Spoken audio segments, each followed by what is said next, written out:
Hello friends. आज से हम शुरू करने जा रहे हैं क्लास 7 की जो एनसीईआरटी की ज्योग्राफी की बुक है उसका पहला चैप्टर।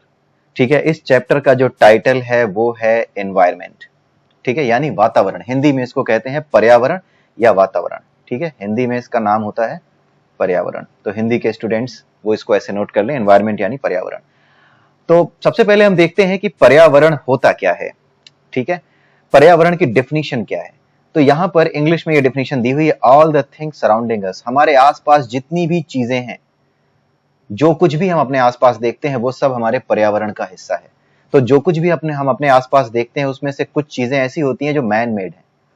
ठीक है, जैसे रोड्स हैं, इंडस्ट्रीज हैं, स्कूल है, ठीक है, कॉलेजेस हैं, आपके जो अलग अलग इंस्टीट्यूशंस हैं, वो सारी चीजें, फैक्ट्रीज हैं जहां पे आप जो है कोई सामान बनाते हो, लोग बिजनेस करते हैं, उसको इंपोर्ट एक्सपोर्ट करते हैं वो सामान बना करके।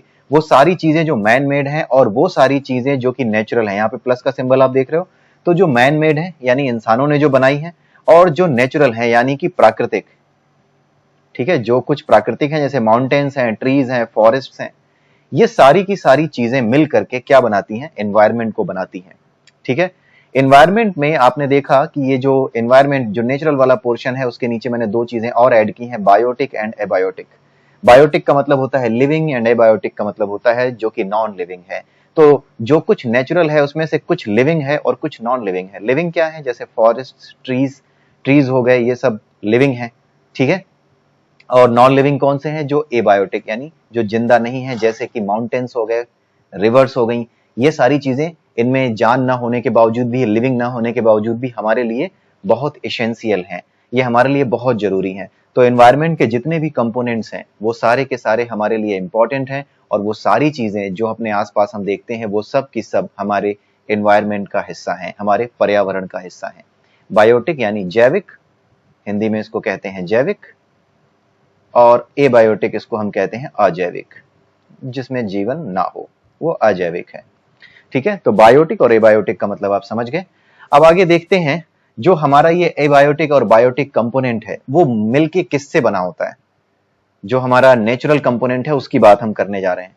तो उसमें सबसे पहले हम बात करने जा रहे हैं लिथोस्फीयर की। लिथोस्फीयर वो पार्ट है जो कि मैन मेड नहीं है, ये नेचुरल है। लिथोस्फीयर क्या होता है, जैसे ये हमारी अर्थ है ना, तो इस अर्थ का जो ऊपर का हिस्सा है जिसपे हम रहते हैं, जिसमें हम फसलें उगाते हैं, जिसपे हम खेलते हैं, जिसमें मिट्टी होती है, जिसपे आप पहाड़ देखते हैं, जिसपे पहाड़ियां देखते हैं, ये सारी चीजें क्या है, ये लिथोस्फीयर है, इसको कहते हैं लिथोस्फीयर। तो ये जो है केवल और केवल ऊपर का हिस्सा नहीं होता, ये जमीन में ना कुछ गहराई तक होता है। ठीक है, इसमें क्या होता है, इस गहराई तक क्या होता है, क्रस्ट ऑफ रॉक्स होती है, यानी चट्टानों की लेयर होती है, चट्टाने होती हैं, रॉक यानी चट्टाने। ठीक है, चट्टान की लेयर होती है, इस चट्टान की लेयर के ऊपर क्या बिछी होती है, मिट्टी बिछी होती है। This crust of rock is covered with soil. ठीक है, और इस क्रस्ट में बहुत सी इंपॉर्टेंट चीजें होती हैं, जैसे मिनरल्स होते हैं। कुछ मिनरल्स ऐसे होते हैं जो कि हमारी फसलों के लिए बहुत जरूरी होते हैं। ठीक है, तो ये जो हमारी क्रस्ट है ये हमारे फसलों के लिए, हमारे लिए, जैसे आज की डेट में हम लोहा देखते हैं, स्टील देखते हैं, ये सब कहां से मिलता है, इसी अर्थ क्रस्ट से ये मिलता है हमें। सो जितनी भी इंपॉर्टेंट चीजें हैं ह्यूमन लाइफ के लिए वो सारी की सारी चीजें हमें अर्थ क्रस्ट से मिल रही हैं, और ये जो अर्थ क्रस्ट वाला पोर्शन है यही लिथोस्फीयर कहा जाता है। इसकी कुछ क्वालिटीज हैं, कुछ प्रॉपर्टीज हैं, जैसे ये इर्रेगुलर इन शेप है। इर्रेगुलर का मतलब क्या होता है, असमान, आकार, शेप मतलब आकार। तो ये जो लिथोस्फीयर है ये असमान है आकार में। कैसे असमान है, क्योंकि किसी जगह पे क्या है, पहाड़ है, किसी जगह पे क्या है, गड्ढे हैं। तो कहीं पहाड़, कहीं गड्ढा, कहीं मैदान। तो ये जो लिथोस्फीयर का पार्ट है वो कैसा है, एक जैसा नहीं है कि पूरी हर तरफ मैदान ही मैदान हो। ठीक है, एक जैसा नहीं है, इसी वजह से इर्रेगुलर इन शेप है। ठीक है, यानी असमान आकार का है।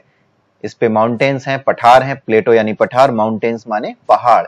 तो हिंदी स्टूडेंट, जो हिंदी स्टूडेंट्स हैं, वो हिंदी में पढ़ने वाले स्टूडेंट्स हैं, वो देखते जाएं। इसकी इंग्लिश में मैंने ये लेक्चर बनाया है, लेकिन इसकी हिंदी में इसीलिए बताता जा रहा हूं। माउंटेन्स यानी पहाड़ और प्लेटो यानी पठार।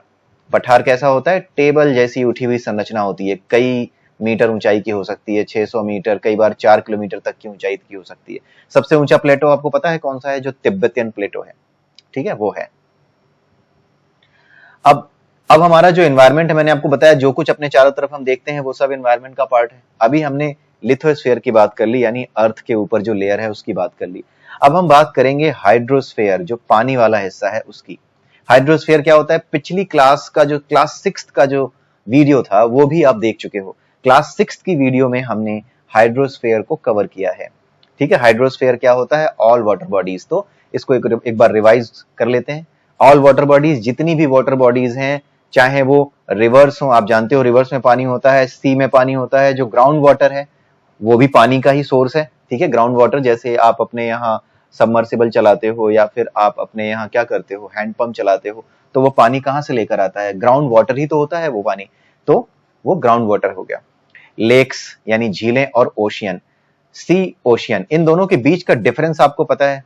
लेट्स डिस्कस कि इसके बीच में डिफरेंस क्या होता है। जो सी होता है ना, वो ओशियन के अंदर होता है, ओशियन के अंदर हो सकता है। ठीक है, यानी ओशियन के भीतर सी मिलते हैं। जैसे हमारा जो इंडियन ओशियन है ना, हमारा जो हिंद महासागर है, आप इसको मैप में देखिएगा। मैंने आपको हमेशा बोला है कि जब भी आप जियोग्राफी पढ़ेंगे, जब भी आप भूगोल पढ़ेंगे, तो अपने सामने मैप लेकर के जरूर बैठेंगे, अदरवाइज जियोग्राफी पढ़ने का कोई फायदा नहीं है। अगर आप मैप लेकर के जियोग्राफी नहीं पढ़ते तो आपको जियोग्राफी किसी भी तरह से समझ में नहीं आ सकती और आपके दिमाग में फिट नहीं हो सकती। जियोग्राफी सबसे आसान सब्जेक्ट है। क्यों? क्योंकि ये अधिक से अधिक आपके फिगर का जो होता है ना, फिगर का रिप्रेजेंटेशन यहीं पर इसी सब्जेक्ट में मिलता है, और जिस सब्जेक्ट में फिगर्स ज्यादा होंगे वही सब्जेक्ट समझने में उतना ही ज्यादा आसान होगा। इसीलिए कोई भी सब्जेक्ट जो बहुत ही बोरिंग सा हो, उसको भी आप फिगर्स की हेल्प से आसान बनाने की कोशिश कीजिए। कलर्स तरह तरह के यूज कीजिए अपने नोट्स बनाने में, आप शेप्स अलग अलग यूज कीजिए। जितना आप फ्रीडम, क्रिएटिव फ्रीडम आप जितनी ले सकते हैं अपने नोट्स बनाते समय, उतनी क्रिएटिव फ्रीडम लीजिए। तो आप इस चीज से फ्री हो जाएंगे कि मुझे चीजें याद रहेंगी या नहीं रहेंगी, या फिर मुझे कितना चीजों को रिवाइज करना होगा। ठीक है, तो इंडियन ओशियन के अंदर आपको क्या मिलता है? अरेबियन सी, अरब सागर। तो अरब सागर आप अगर जाकर के देखेंगे तो वो इंडियन ओशियन के अंदर आपको मिलेगा। इंडियन ओशियन के अंदर एक बंगाल की खाड़ी भी मिलती है, बंगाल की खाड़ी। ठीक है, बे ऑफ बंगाल। तो ये सब क्या है? बे ऑफ बंगाल किसके अंदर है? ये आपके उसके अंदर है, इंडियन ओशियन के अंदर आता है। ठीक है, तो ये डिफरेंस आप याद रखिएगा।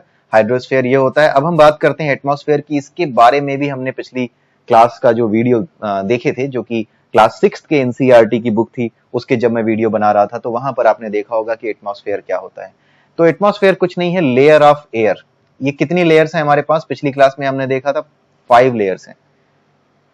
ठीक है, तो ये लेयर्स क्या कर रही हैं? अर्थ को सराउंड कर रही हैं। ठीक है, यानी अर्थ अगर ऐसी है तो इसके ऊपर काफी ऊंचाई तक ये पूरा का पूरा एटमॉस्फेयर है। इसमें क्या है? इसमें गैसेस हैं, ये गैसेस रखता है, वाटर वेपर्स भी रखता है। ठीक है, इसमें गैसेस भी हैं, वाटर वेपर्स भी हैं। और ये हमारे अर्थ को सराउंड क्यों किए रहती हैं? क्योंकि अर्थ का ना एक ग्रेविटेशन फोर्स है। ठीक है, अर्थ में क्या है? गुरुत्वीय बल है, गुरुत्वाकर्षण है। इसके बारे में आपने साइंस में पढ़ा होगा। गुरुत्वाकर्षण वह बल होता है जिसकी वजह से अर्थ किसी भी चीज को अपनी ओर खींचती है। तो ग्रेविटेशन की वजह से ही ये जितने एटम्स हैं, आपके गैसियस एटम्स हैं, वो अर्थ की ओर खिंचे रहते हैं, वो अर्थ की ओर खिंचे हुए बने रहते हैं इस एटमॉस्फेयर में। ये गैसेस उड़कर बाहर नहीं जा पाती। चंद्रमा पे एटमॉस्फेयर इसीलिए नहीं है क्योंकि वहां पे ग्रेविटेशन नहीं है, और ग्रेविटेशन ना होने की वजह से ये जितनी भी गैसेस है ना, इसके गैस के एटम से उड़ जाते हैं, निकल जाते हैं आपके स्पेस में। इस वजह से चंद्रमा पे कोई एनवायरनमेंट नहीं है।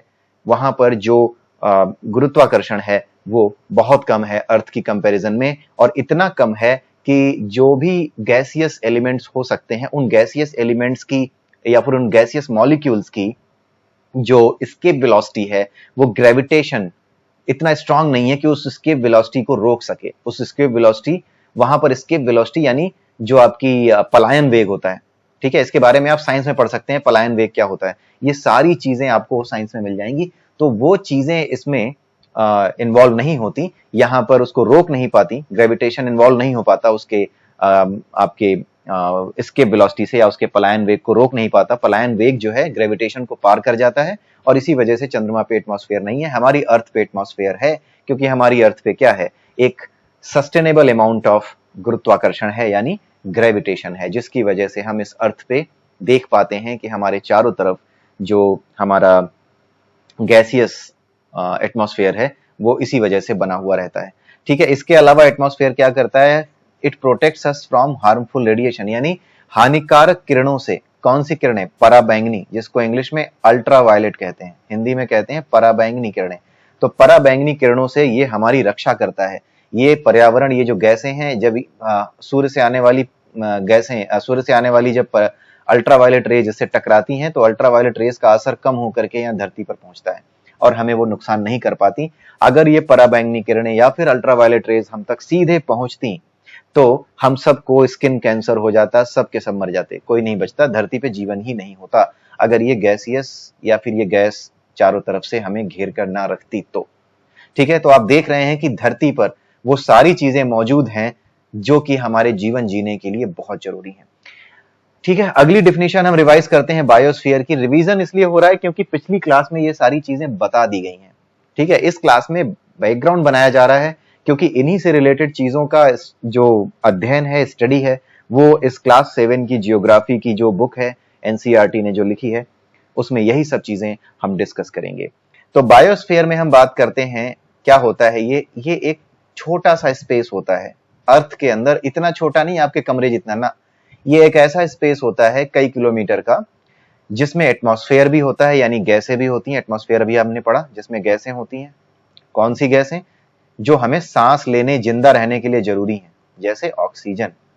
ठीक है, O2 इसको उसमें जो हमारी केमिकल साइंस, जो हमारा केमिस्ट्री है, उसकी भाषा में हम इसको O2 कहते हैं, ऑक्सीजन। ठीक है, ये O2 मॉलिक्यूल है, ऑक्सीजन, इसके बिना हम जिंदा नहीं रह सकते। तो एटमॉस्फेयर और लिविंग बींग्स, यानी जिंदा जो चीजें हैं, जैसे एनिमल्स हुए, ह्यूमंस हुए, आपने एटमॉस्फेयर को मिला दिया, लिविंग बींग्स यानी एनिमल्स और ह्यूमंस को मिला दिया, प्लस जो जिंदा नहीं है, जैसे कि एयर हुआ, हवा हुई, पानी हुआ, ये सारी चीजें जिंदा ना होने के बावजूद भी ये हमारे बायोस्फीयर का यानी जैव मंडल का हिस्सा है। बायोस्फीयर को हिंदी में क्या कहते हैं, जैव मंडल कहते हैं। तो जैव मंडल का हिस्सा क्या है, हमारा वातावरण, जिसमें गैसें हैं, जिसके बारे में भी आपने ऊपर पढ़ा, जिंदा जो जानवर और इंसान है वो, और जो जिंदा नहीं है, जैसे मिट्टी हुआ, पानी हुआ, जल, आपका मिट्टी हुआ, पानी हुआ, आपके पहाड़ हुए, पेड़ पौधे तो जीवन होता है, उसके अलावा दूसरी चट्टानें हुई जिससे हमें नमक मिलता है, कुछ चट्टानें भी होती हैं जिससे हमें नमक मिलता है, कुछ ऐसी चीजें भी होती हैं जो समुद्र के भीतर पाई जाती हैं, उनसे हम जो है मिनरल से नमक बनाते हैं। तो ये सारी चीजें मिल करके, जहां हमारे आसपास ये सारी चीजें मिल करके किसी एक जगह पर अगर मिल जाती हैं तो वहां पर क्या होता है, आदमी जिंदा रह सकता है, यानी जिंदा लोग इन मुर्दा चीजों के बिना नहीं रह सकते। मुर्दा नहीं है, बेसिकली ये जीवनदायिनी चीजें हैं, पानी है, आपका हवा है, ये सारी की सारी चीजें हमारी जो है वो एक तरीके से हमारे जीवन के लिए आवश्यक हैं। तो जहां पर जीवन के लिए आवश्यक सभी चीजें हों और जहां पर इंसान और जानवर इस एटमॉस्फेयर और लिथोस्फेयर के कंपोनेंट्स, यानी कि मिट्टी, जल, वायु, आकाश, इनके साथ रह रहे हों, तो ऐसी जगह को हम क्या कहते हैं, बायोस्फीयर कहते हैं। ठीक है, ये हो गया बायोस्फीयर। अब हम बात करते हैं इकोसिस्टम की। ये नई जो है, नया टॉपिक है, ये नई डिफिनीशन है। इकोसिस्टम, हिंदी में इसको कहते हैं परितंत्र या पारिस्थितिक तंत्र। हिंदी में इसको पारिस्थितिक तंत्र कहा जाता है। पारिस्थितिक तंत्र का मतलब क्या होता है, आप बस ये समझ लीजिए जैसे कि आप बायोस्फीयर में, आप जैसे इंसान है, जानवर हैं, ये सब मिलकर के रह रहे थे। ठीक है, ये सब के सब आपस में मिलकर के रह रहे थे, लेकिन अचानक से क्या हुआ कि यहां पर इंसानों ने पेड़ काटना शुरू कर दिए, सारे पेड़ काट डाले। तो जब सारे पेड़ काट डाले तो खाने के लिए, रहने के लिए, खाने के लिए भोजन, रहने के लिए, और जानवर जो थे वो भी अब इंसानों पे हमला करने लगे। ठीक है, जानवर भी मरने लगे। जानवर मरने लगे तो जो सड़ी गली चीजें जो जानवर खाते हैं वो खाना बंद हो गई। तो क्या हो गया, पूरा का पूरा हमारा बायोस्फीयर में हमारे रहने लायक वो जगह नहीं रह गई। ठीक है, तो बायोस्फीयर को जो चीज रहने लायक बनाती है वो पता है क्या है, वो है इकोसिस्टम। इकोसिस्टम क्या होता है, इकोसिस्टम का मतलब कुछ खास नहीं है, कोई बहुत भारी डेफिनेशन, इसकी बहुत बड़ी परिभाषा नहीं है। इकोसिस्टम एक डिपेंडेंसी को दिखाता है। एक पूरे के पूरे बायोस्फीयर में जितने भी लिविंग और नॉन लिविंग चीजें हैं वो आपस में एक दूसरे पर डिपेंडेंट हैं। अब जैसे केवल और केवल ऐसा नहीं है कि पेड़ पौधों पे हम डिपेंडेंट हैं, अगर हम पेड़ पौधों को पानी ना दें तो पेड़ पौधे ही मर जाएंगे। यानी जितनी भी जिंदा मुर्दा चीजें हैं हमारे आसपास, जीने वो जिंदा हैं या फिर जिंदा नहीं है, और हम भी हैं, हम पेड़ों पर डिपेंड करते हैं, पेड़ हम पर डिपेंड करते हैं। और अगर हम पेड़ों को सही से ना लगाएं, उनकी सुरक्षा ना करें, तो होगा क्या, जो जानवर हैं वो भी मर जाएंगे। हमारे घर के बाहर कुत्ता आता है, अगर हम उसे खाना ना डालें तो वो कुत्ते को खाना कौन खिलाएगा? वो सड़ी गली चीजें खा करके एक दिन मर जाएगा। या फिर वो अगर अपने नेचुरल हैबिटेट में है तो वो अपने लायक चीजें खा करके जिंदा रह लेगा। ठीक है, तो जहां पर इस तरह की डिपेंडेंसी हो कि एक चीज, चाहे पेड़ पौधे और इंसान हो या फिर जानवर हो और पेड़ पौधे हो, जहां पर ये सारे के सारे घटक, इनको क्या कहते हैं, घटक, इंसान हो गया, ये क्या हो गया, घटक हो गया पारिस्थितिक तंत्र का। उसके अलावा जानवर हो गए, ये क्या हो गए, इसके घटक हो गए, घटक यानी उसके अंग। ठीक है, उसके अलावा क्या हो गए, पेड़ पौधे हो गए, ये भी क्या हो गए, हमारे किसके अंग हैं, पर्यावरण के और इकोसिस्टम यानी पारिस्थितिक तंत्र के अंग हैं। और ये सब के सब एक दूसरे के ऊपर डिपेंडेंट हैं। तो जहां पर भी ये डिपेंडेंसी बताई जाती है, वहीं पर हम कहते हैं कि वो इकोसिस्टम की बात हो रही है। तो इकोसिस्टम क्या है? इकोसिस्टम एक ऐसी चीज है जहां पर जिंदा और जो जिंदा चीजें नहीं है वो आपस में उनकी डिपेंडेंसी दिखाई जाए और उनके बिना पूरे के पूरे सिस्टम में ही गड़बड़ी हो जाए, किसी भी एक कंपोनेंट के बिना, तो ऐसे सिस्टम को इकोसिस्टम कहते हैं। ठीक है, जैसे जानवर सारे मर गए तो दिक्कत हो जाएगी। ठीक है, अब जैसे एक एग्जाम्पल है कि एक बात कही जाती है, यहां पर जैसे एग्जाम्पल दिया हुआ है, एक्सटिंक्शन ऑफ बीज यानी मधुमक्खियों का अंत हो जाना। तो ये कहा जाता है कि अगर मधुमक्खियां मर गईं, जितनी भी मधुमक्खियां हैं ना, अगर वो सबकी सब खत्म हो गई तो 20 साल के अंदर इंसान खत्म हो जाएगा। उसका रीजन ये है, कहा यह जाता है कि जो मधुमक्खियां हैं वो क्या करती हैं, एक पेड़ से जो उसके बीज हैं उनको जो है मधु के साथ साथ, यानी कि अपने जो शहद बनाने के लिए जो वो इकट्ठा करती हैं, उसके साथ साथ उनके पैरों में चिपक करके ना इनके बीज भी उड़ उड़ करके दूसरी जगहों पे चले जाते हैं और वहां पे क्या होता है, पेड़ पौधे पैदा होते हैं। इसको कहा जाता है क्रॉस पॉलिनेशन। ये क्रॉस पॉलिनेशन बंद हो जाएगा। ठीक है, जिसकी वजह से दूसरी जगहों पे जो बीज उत्पन्न हो जाते हैं, दूसरी जगहों पे जो पेड़ पौधे उत्पन्न हो जाते हैं, आपके लिए नई जगहों पर जो है पॉसिबल हो पाता है पेड़ पौधों का उग पाना। ये सारी चीजें क्या हो जाएंगी, बंद हो जाएंगी। जब बंद हो जाएंगी तो धरती पे भोजन नहीं रह जाएगा, वो पौधे नहीं रह जाएंगे जिसे हम खाएं। जब वो पौधे नहीं रह जाएंगे तो वो जानवर भी नहीं रह जाएंगे, जिसको जो नॉन वेजिटेरियन लोग हैं, जो बड़े जो है प्राउड होकर के कहते हैं कि हम तो नॉन वेजिटेरियन हैं, बड़े समझदार हैं, बड़े लॉजिकल लोग हैं, वो ये जान जाएं कि अगर वेजिटेरियंस या वेजिटेबल्स नहीं बचे तो आपके वो जानवर जो इन वेजिटेबल्स पे जिंदा हैं, उनको खाने के लिए, वो भी खाने के लिए आपके पास नहीं बचेंगे। ठीक है, कुछ वेजिटेरियन, कुछ नॉन वेजिटेरियंस होते हैं ऐसे जो कहते हैं कि जानवरों को खा जाओ, हम तो बड़े लॉजिकल लोग हैं, जानवरों को खाने में क्या दिक्कत है। उनको ये नहीं पता है कि अगर जानवरों को ज्यादा खाओगे तो जो पूरा का पूरा इकोसिस्टम है वो भी बिगड़ जाएगा। तरह तरह की बीमारियां जो जानवरों से हमारे अंदर आती हैं, जो एनिमल प्रोटीन से हमारे अंदर, हमारे शरीर के प्रोटीन में घुस सकती हैं, वो सारी बीमारियां हमें नुकसान पहुंचाएंगी और हमारे लिए खतरा बन जाएंगी। तो ये सब बातें समझना जरूरी है। अब हम देखते हैं सबसे लास्ट टॉपिक क्या है, ह्यूमन एनवायरनमेंट। ह्यूमन एनवायरनमेंट क्या है, इसके बारे में छोटी सी बात कही गई है इस चैप्टर में कि जो हमारा अर्ली ह्यूमन था वो हार्मोनियस था। हार्मोनियस का मतलब है, हिंदी में इसको कहते हैं सामंजस्य। सामंजस्य का मतलब ये है, जैसे किसी से कोई चीज ली तो उसको भी उतनी ही चीज दी। ठीक है, जैसे दोस्ती केवल आपकी तरफ से नहीं है, दोस्ती आपके दोस्त की तरफ से भी है। ठीक है, रिश्तेदारी केवल आपकी तरफ से नहीं है, रिश्तेदारी आपके रिश्तेदारों की तरफ से भी है। उसी तरीके से जो अर्ली ह्यूमन है, जो प्रारंभिक मानव था, वो क्या करता था, वो हार्मोनियस था, यानी कि हमारे पर्यावरण के साथ वो सामंजस्य में रहता था। कारण ये था कि उसके पास इतनी ज्यादा नई नवेली चीजें नहीं थी जो आज हमारे पास हैं, जैसे पेट्रोल हुआ, डीजल हुआ, जो कि जब जलता है तो पर्यावरण को प्रदूषित करता है। ये सारी चीजें उस समय नहीं हुआ करती थी। इसकी वजह से अर्ली ह्यूमन क्या था, वो पेड़ पौधों पर निर्भर करता था। उसको पता था कि पेड़ पौधों की सेवा करनी होगी, तभी क्या होगा, पेड़ पौधों से हमें फल फूल मिलेंगे और हम जिंदा रह पाएंगे। हमारे जानवर उस पेड़ को खा करके, उसकी साग सब्जी, उसकी जो घास है उसे खा करके हमारे जो जानवर हैं वो जीवित रह पाएंगे। तो ये सब बातें हमारे पुराने जमाने के जो लोग थे, जो अर्ली ह्यूमंस थे, प्रारंभिक जो मानव था, उसे पता था। तो वो पता क्या था, पता तो हमें भी है, लेकिन आज की तारीख में हमारा जो वैज्ञानिक आविष्कार है वो इतने ज्यादा हो चुके हैं और उसके जरिए पैसे कमाने के साधन इतने आसान हो चुके हैं कि हम इस बारे में लोग सोच नहीं रहे हैं। ठीक है, लेकिन घूम फिर करके दुनिया वहीं जा रही है। अब लोग कह रहे हैं कि पहले प्लास्टिक बना ली, अब प्लास्टिक बंद करो। तो आपको एक ना एक दिन हार्मोनियस होना ही पड़ेगा। तो जो अर्ली ह्यूमन था वही हार्मोनियस था, वही सामंजस्य में था, और यही वास्तविक धर्म है। लोग बात करते हैं ना कि हमारा धर्म क्या है, धर्म यही है कि हमारा नेचर के साथ हार्मोनियस होना, यानी नेचर के साथ सामंजस्य बिठाकर रखना, ठीक है, उसका नुकसान ना करना, जितना हम उससे ले रहे हैं उतना ही उसे वापस देना। ऐसी समस्या न खड़ी कर देना कि कोई पेड़ ही खत्म हो जाए, कोई पौधा ही खत्म हो जाए, या फिर कोई जानवर पूरी तरह से खत्म हो जाए, इस तरह की कोई हरकत न करना, यही वास्तविक धर्म है, ठीक है। इसी को धर्म कहा जाता है। जो धर्म होता है, वास्तविक धर्म यही है, करुणा। करुणा, ये हार्मोनियस, ये सामंजस्य करुणा के बिना नहीं आता, तो करुणा ही वास्तविक धर्म है। ये एक अलग सब्जेक्ट है, लेकिन बात आई तो मैंने यहां बता दी। तो हमारे भीतर जो करुणा है, जो हमारे अंदर जो करुणा की भावना है, करुणा को इंग्लिश में पता नहीं, मुझे याद नहीं आ रहा, मेरे जबान पे चढ़ नहीं रहा कि करुणा को क्या कहते हैं इंग्लिश में।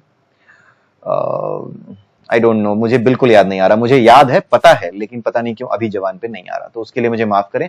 तो करुणा की जो भी इंग्लिश होती है वो आप देख लीजिएगा क्या होती है, तो वही करुणा ही वास्तविक धर्म है, ठीक है। सभी के प्रति संभाव रखना, चाहे वो ह्यूमन हो, इंसान हो, जानवर हो, पेड़ पौधे हो, सभी को संतुलित रखने का प्रयास करना ही वास्तविक करुणा है, और यही वास्तविक धर्म है, ठीक है। ऐसा नहीं है कि आप उससे लो मत, ऐसा नहीं है कि आप तरक्की मत करो, ऐसा नहीं है कि आप गाड़ियां मत चलाओ, लेकिन जैसे आज दुनिया कर रही है ना, कि आप जो है गाड़ियां तो चलाइए, लेकिन जिससे पेट्रोल से, जिससे कि बहुत ज्यादा आपको जहरीली गैसें निकलती है एनवायरमेंट में, उसके बजाय हम जो है इलेक्ट्रिक व्हीकल्स बनाएं। हम जो कोयला जला करके बिजली बनाते हैं, उसके बजाय हम क्या करें, हम जो है वो सोलर एनर्जी का यूज करें, और जो हमारी विंड एनर्जी है उसका यूज करें। तो इस तरह की एनर्जी का जब हम यूज करेंगे तो क्या होगा, इसमें कम से कम एनवायरनमेंट को खतरा होगा, और हम भी तरक्की कर रहे होंगे, हमारी लाइफ भी आसान हो रही होगी। तो हार्मोनियस बनने के नए नए तरीके जब हम निकालते हैं और तब तरक्की करते हैं, तो वही तरक्की क्या होती है, धर्म के अंतर्गत की गई तरक्की होती है, यानी कि वास्तविक तरक्की होती है, यही होता है, ठीक है। मॉडर्न ह्यूमन क्या है, वो थोड़ा सा हार्मोनियस नहीं है, हार्मोनियस होने की कोशिश कर रहा है, टुवर्ड्स हार्मोनियस, ठीक है। यानी ये सामंजस्य बिठाने की कोशिश अब कर रहा है, पहले नहीं कर रहा था। पहले इसने अंधाधुंध दोहन किया, अब पूरे संसार में बातें हो रही हैं, और संसार के बड़े बड़े नेता इकट्ठे होकर के बहुत अच्छा काम कर रहे हैं कि वो हमें, हमारे एनवायरनमेंट को कैसे बचाया जाए, कैसे जो है, जो कोयला जलाया जाता है, कैसे जो ये पेट्रोल और डीजल जला करके एनवायरनमेंट को नुकसान होता है, उसको कैसे कम से कम किया जा सके, और साथ ही साथ दुनिया भी आगे बढ़े, ऐसा ना हो कि दुनिया रुक जाए, ठीक है। तो दुनिया को ऐसे आगे बढ़ाना, ठीक है, आप समझने की कोशिश कीजिए कि दुनिया को इस तरीके से आगे बढ़ाना कि जो हमारे एनवायरनमेंट के कंपोनेंट हैं, और साथ में हमारे साथ जितने भी लोग रह रहे हैं, एनवायरनमेंट के कंपोनेंट में कौन, हमारे साथ रहने वाले लोग भी शामिल हैं। ऐसा नहीं कि हम कुछ ऐसा काम करें कि किसी गरीब का हम खाना ही छीन लें, या फिर हम कुछ ऐसा काम करें कि किसी दूसरे जो है जीव को हम मार के खा जाएं, पेड़ पौधों को काट करके खत्म कर दें, ठीक है। बिना वजह किसी भी तरह की, इस तरह की एक्टिविटी करना जो कि पूरे के पूरे इकोसिस्टम को नुकसान पहुंचाए, उसको नहीं करना चाहिए। इस तरफ जो है आजकल की सरकारें बहुत से काम कर रही हैं, और इसी तरह के डेवलपमेंट को, जहां पर कि आप एनवायरनमेंट को नुकसान भी नहीं पहुंचाते हो, और बिना नुकसान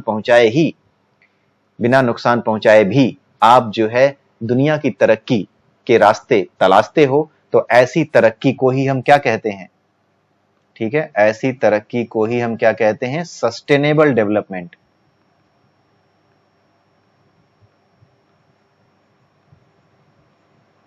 इसी को सस्टेनेबल डेवलपमेंट कहा जाता है, ठीक है। हिंदी में, शुद्ध हिंदी में इसको कहा जाता है धारणीय विकास। ऐसा विकास जो किसी को नुकसान पहुंचाए बिना, पर्यावरण के किसी भी घटक को नुकसान पहुंचाए बिना जो विकास किया जाए, उसी को सस्टेनेबल डेवलपमेंट कहते हैं। और ये है हमारी की कि our relation with environment should be harmonious, ठीक है। तो इसी के साथ ये चैप्टर खत्म होता है दोस्तों। अगले चैप्टर में हम फिर मिलेंगे, चैप्टर नंबर 2 में, और क्लास 7th की जो ज्योग्राफी की बुक है, इसमें बहुत से ऐसे टॉपिक हैं जो, जिसमें पढ़ने लायक बहुत सी चीजें हैं। तो बने रहिए मेरे साथ, और आपको नई नई चीजें, और apart from your NCERT books, ऐसा नहीं है कि सिर्फ एनसीईआरटी में जो लिखा है वही मैं आपको बताऊंगा, उसके अलावा भी जो इंपॉर्टेंट चीजें हैं, जो आपको बताए जाने लायक हैं, जो आपके नॉलेज में इजाफा करेंगी, उनको भी हम लेकर के आएंगे। तो अगले वीडियो में फिर मिलेंगे, तब तक के लिए have a nice day, bye bye, and please like, subscribe my channel, और please share my videos. Thank you.